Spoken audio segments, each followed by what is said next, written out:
Hello and welcome to my channel, The Common Sense News.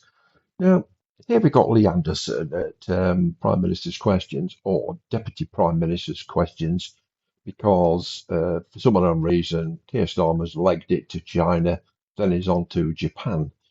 Seems to keep running away from government as soon as something goes off. But anyway, Lee Anderson. Now, Lee Anderson has been subject in recent times of the way he speaks and the way he phrases things and the way he comments on things. And I think Nigel Farage put it quite rightly when he said they don't like Lee Anderson, the Labour lot, because he doesn't speak proper like what they does. He's a bit rough and ready, of course. He's from a working class background, of course. I think he was actually a miner, such as I was. But anyway, he's going to ask a question of the Deputy Prime Minister, David David Lammy, and he's being shouted down yet again. Why can't people just let him speak? He allows others to speak in the House of Commons, but they seem to like shouting and bawling at him, do those Labour MPs. But let's have a listen to what it is he's actually saying. Stable, free and prosperous future. Lee Anderson. Thank you, Mr. Speaker. It was reported on the TV yesterday that the Labour backbenchers are revolting. Now that is a matter of opinion. You don't have a TV licence. Unlike the Labour backbenchers and the Prime Minister. You don't have a TV licence, please. Unlike the Labour backbenchers and the Prime Minister. He doesn't have a TV licence. I mean, keep going. Where's your TV licence? Hi. So Lee Anderson is trying to say something here, but somebody to the left, as we look at the picture of Lee here, saying things like, "Where's your TV license? Where's your TV license? Where's your TV license? You haven't got a TV license." Does that really matter whether he's got a TV license or not? He's an MP. He's an elected MP. He won his seat in the elections when he was a Labour MP, and he won his seat when he's now a Reform MP. Whoever it is that's chirruping in the background there like some demented budgie banging its mirror, he should really shut up and let the man speak. It's disgusting the way these people behave. Now, Lee's, as I say, he's a bit of a rough diamond, but his heart's in the right place. And I think people should shut up and let him talk. Order. I didn't want to have to get up. One of us is going to sit down, it's not going to be me.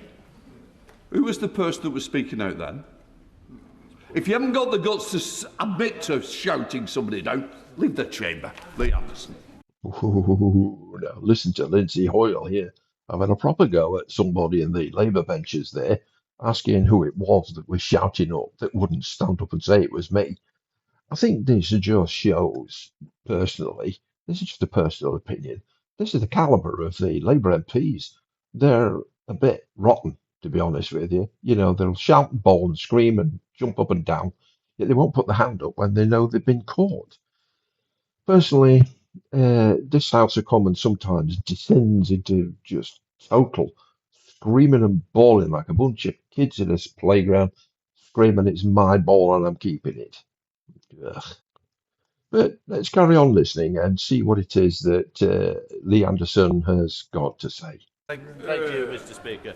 Unlike the Prime Minister of our country, I've never been thrown out or barred from a pub, and after yesterday's disastrous announcement to save our pubs, there's no wonder it's cleared off to China. But I've got one question for the Deputy Prime Minister. Will he come with me to Ashfield to visit some pubs and speak to some landlords and explain to them why over 500 pubs have closed since this Labour government came into power, and why another 500 pubs will close in the next year? Come on, be a man. Deputy Prime Minister. Well, Mr. Speaker, I think I once campaigned with the honourable gentleman who was a member of the Labour Party. And it's been said of him that when he left, he enhanced the IQ of the Labour Party and the IQ of the party that he went to.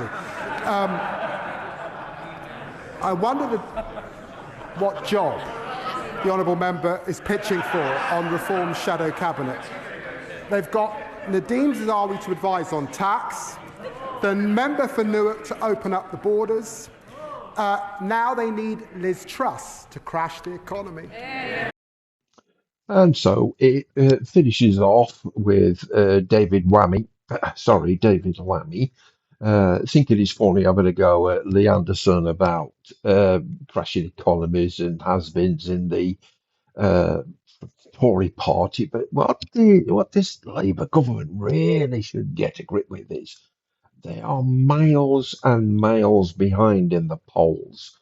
You know, Reform could drop 10 points and they would still be miles ahead of Labour and the Tories and the Greens without Zach Balansky, him, the fellow with all the teeth missing. But I think Labour are in a corner. I think that Reform will do something very good in the elections. Now, I've said before, I am apolitical. I don't support any of them because they're all in it for themselves. But Labour at the minute are really, really a terrible party. Well, thank you for watching and please subscribe to the channel. Catch you later. Bye bye.